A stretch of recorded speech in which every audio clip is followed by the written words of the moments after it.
Have you ever really stopped to see the world like a little kid does, like a 4-year-old? Where everything, even just a bright red garbage can or a smooth rock by the river or just a bird singing, it all feels kind of amazing. Perfect, almost.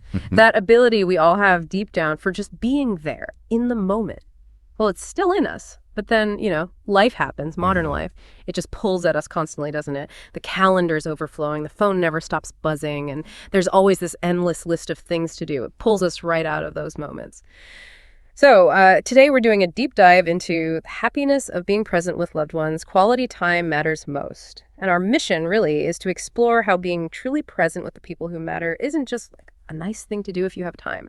It's absolutely fundamental for our happiness, our health, the whole fabric of our lives, actually. We've gathered insights from a whole stack of guides, some really interesting psychological research, and studies on well-being to get a good look at human connection.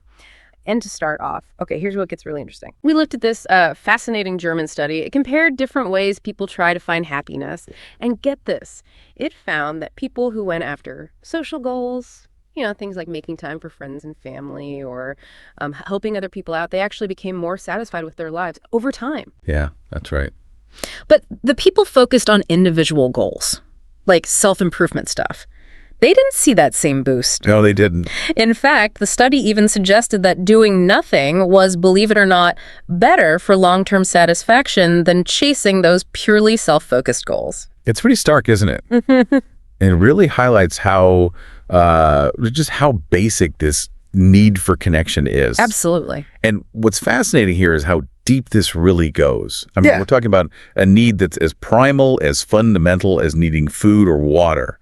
If you look back historically, there was research in the 60s, like Harlow's monkey experiment. Oh, right. I remember hearing about those. Yeah. And look, we have to acknowledge the ethical issues with those studies by today's standards, definitely. Sure. But they were kind of groundbreaking at the time because they showed that baby monkeys preferred warmth and affection, this soft cloth mother figure, over just getting food from a wire one. Yeah. They only went to the wire mother when they were overwhelmingly hungry. Wow, so it wasn't just about basic survival then. It was comfort, emotional security right from the start. Exactly. It pointed towards something deeper. And then later, back in 1995, a psychologist named Roy Baumeister, he came up with his need to belong hypothesis. And he basically provided a ton of evidence showing that we humans have this fundamental drive, a drive to form lasting relationships. That's drive, like a motivation. A powerful motivating force, yeah. You see it everywhere. People form bonds really easily, and they're pretty reluctant to break them. We're always sort of considering our relationships when we figure out what's going on around us. And when that fundamental need isn't met, when we lack connection, well, that's when you see distress. Real pathological consequences even. Our emotions themselves are so tied up in relationships, you could argue that one of their main jobs is actually to form and keep those social bonds going. Okay, so if this need is that primal, that fundamental, what does that mean for our bodies, our physical health? Well, if we connect this to the bigger picture, the health consequences of disconnection are, they're pretty profound. Really significant. Chronic loneliness, and this isn't just about old age, it's at any age, it's been linked to a whole host of bad health outcomes. Like what specifically? Okay, so we're talking about increased inflammation throughout the body, accelerated aging, higher cardiovascular risk, sadly even suicide risk, and overall mortality from all causes. It's actually on par with the risk you get from smoking regularly. Wait, loneliness can be as bad for you as smoking? That's what the data suggests, yeah. It's that serious. Okay. Chronic loneliness seemed to actually trigger like a low-grade chronic inflammation state in the body. But on the flip side, social connection seems to do the opposite. It looks like it inhibits those inflammatory genes and actually boosts our antiviral responses. That's incredible. It is. And there's even some research suggesting that just doing acts of kindness for other people can give you similar health benefits. It's like this positive feedback loop, an upward spiral they call it, where positive feelings and feeling connected reinforce each other. And that boosts our rest and digest system, the parasympathetic nervous system, which leads to better health overall. So our immune system is literally kind of listening to our social world. In a way, yes. That's a good way to put it. It's deeply interconnected. Okay, this is all really compelling, but it brings us back to the practical stuff, doesn't it? What does this mean for you listening in your actual day-to-day life, especially when things are so busy, the phone's always going off? How do we do this? How do we make that quality time happen? Right, the million-dollar question. And the key thing to remember is that quality time, it isn't really about big, fancy gestures. It's much simpler. It's about undivided attention. That's it, giving 100% of your focus to the person you're with. Undivided attention. Okay. And this isn't just, a parent-child thing either. It's just as important and meaningful for partners, for siblings, parents, close friends, everyone. When you give someone your full attention, you really see them more clearly. You listen better. And you remember, why they're so special to you in the first place. So it's about the focus. Exactly. And think about simple ways to do it, like concrete date ideas. They don't have to be complicated. At home, you could just make your living room a cozy movie spot with popcorn. Or do something creative together, like drawing or crafting, whatever you're into. Cooking a meal together is fantastic, too. Good for communication, and maybe you even pass down a family recipe, Yeah, I like that. Or outside the house. It could be as simple as exploring the local library together. Or just a walk in the park, visiting a museum or some local historical site. The activity itself isn't really the point. The point is engaging together without all the usual distractions pulling you away. That makes a lot of sense. But, okay, the frequency question comes up, right? How often do we need to do this? Does it have to be every day? Every week? Because, honestly, that sounds like a lot to add. Yeah, that's a common concern. And look, some relationship experts might suggest aiming for dedicated one-on-one time with each family member, maybe weekly. But here's what I think is crucial.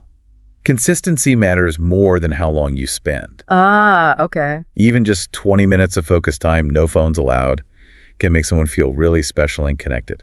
There was a practical approach in one source we looked at, suggesting maybe aim for once every 2 weeks per person. And you rotate. Once every 2 weeks, rotating. That sounds more manageable. Right. And if you can do more, fantastic. But if not, that's okay. The goal is presence. It's not about adding more pressure to your life. And here's the real kind of magic trick, I think. Instead of always trying to add another thing like a family date night to your already taxed schedule, see if you can fold quality time into things you're already doing. Fold it in. How do you mean? Well, maybe sharing a late night snack with your teenager while you just chat about their day. Nothing formal, just being there. Or folding laundry side by side with your mom and asking her about what things were like when she was young. Oh, I see. Using existing moments. Exactly. It could be a really short walk around the block with your partner after dinner just to catch up.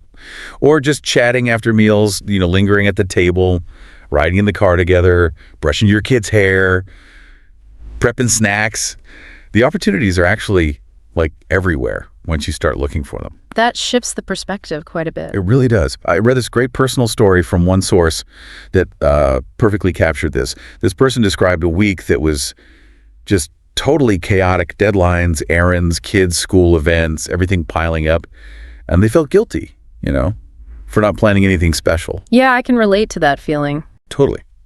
But then one evening, their daughter asked if she could show them something she'd written. So they just sat together for maybe 15 minutes on the bed while the daughter read it out loud. And that little moment turned into a longer chat about what she'd been thinking and feeling. No big production, no prep needed. Just presence. And it was more than enough. That's such a perfect example. Presence over perfection. Exactly. It shows how those small, maybe unplanned moments, when you bring intention to them, they become your bonding rituals. They can be the most significant ones. It really does. Okay, but let's take this idea of presence even deeper now. Beyond just doing activities together, how do we truly get to know our loved ones? I mean, really understand them beyond the surface stuff, the memories we already share. That's a really excellent point, because chances are, the story of how you graduated high school, right? Yeah.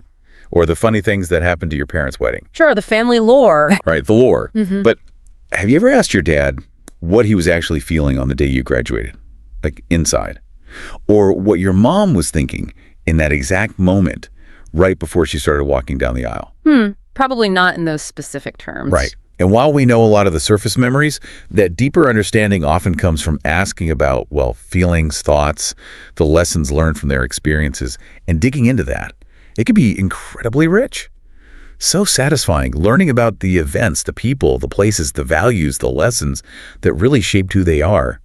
It can bring you so much closer. It feels like you'd see them in a whole new light. You absolutely do. It helps you get to know them in new, different ways. It deepens the relationship, strengthens it, and it helps both of you and them, understand the life they've lived better.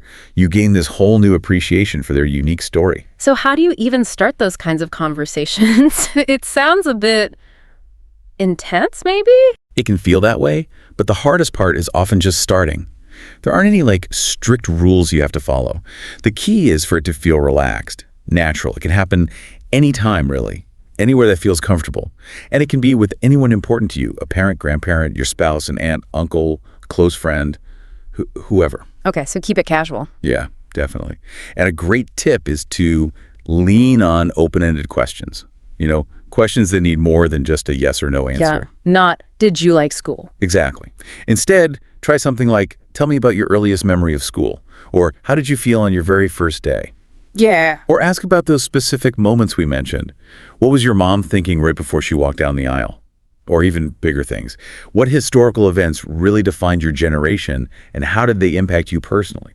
Those kinds of questions definitely open things up more. They unlock a much richer story, yeah. And you can even kind of group them by themes, if that helps. To get to know them again, you could ask about their earliest memory ever, or the story behind their name, what they imagined their future would be like back then, their career path. Maybe ask about the first time they really felt like an adult. Ah, that's a good one. Yeah, or ask about the people in their life. Their parents, grandparents, siblings. Ask about their first love, or how they met their spouse. What was your wedding day really like for you? Or about parenthood? How did seeing your child for the first time actually change you? And then maybe lessons for future generations. Ask about family traditions they hold dear, the most important life lessons they've picked up, what wisdom they'd want to pass on. There are so many potential avenues there. So many. And remember, the most important part is to listen. Listen carefully with an open mind and open heart. Try not to judge. And if they seem uncomfortable talking about something, just respect that. Move on gently. Oh, and another great tip, use stuff you have around. Family photos, old heirlooms, treasured objects. They can be amazing conversation starters.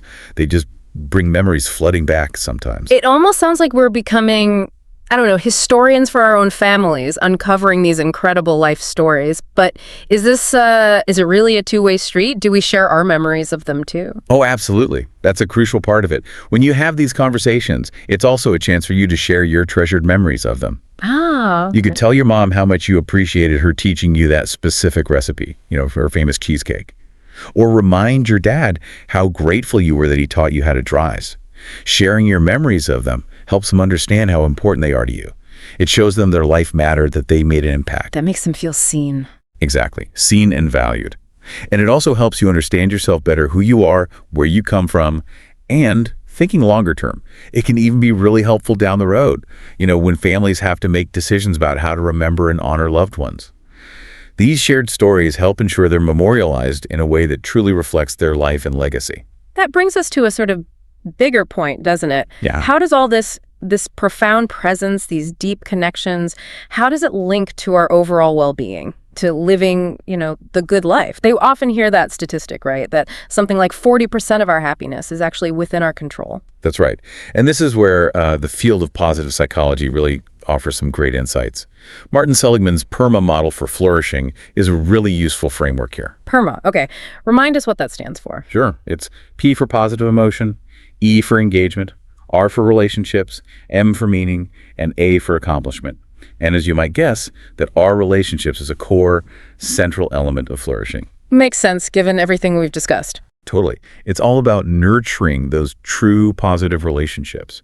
It involves giving and receiving support, spending that quality time, feeling seen and heard, appreciating each other, celebrating successes together, feeling trust and safety.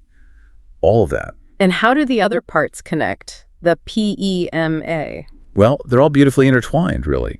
Think about positive emotion. Often. The positive feelings we experience come directly from gratitude for our loved ones or from creating those lasting memories with them. Engagement, that's about being fully absorbed, right? Experiencing that flow state. Yeah. And that often happens most powerfully when we're deeply connected in a moment with someone we care about. Yeah, you lose track of time. Exactly. Meaning our relationships are often how we connect to something bigger than ourselves. They give us a sense of purpose, of worth, and accomplishment. Well, you can think of the shared journey of building and deepening those bonds as a significant accomplishment in itself. So it all feeds into each other. Precisely. And other positive psychology practices really enhance this too, like savoring. Yeah, just consciously noticing and appreciating the good experiences, especially those with loved ones, really soaking it up, basking in it, maybe sharing the joy with others. It makes those positive memories stick. Yeah. And gratitude, of course. That deep appreciation for the good things in life. It's consistently linked to lasting happiness and better coping. And so often, our gratitude is directed towards the people in our lives. Even optimism, seeing the future positively, that gets a boost when we look back fondly on times we felt connected and purposeful.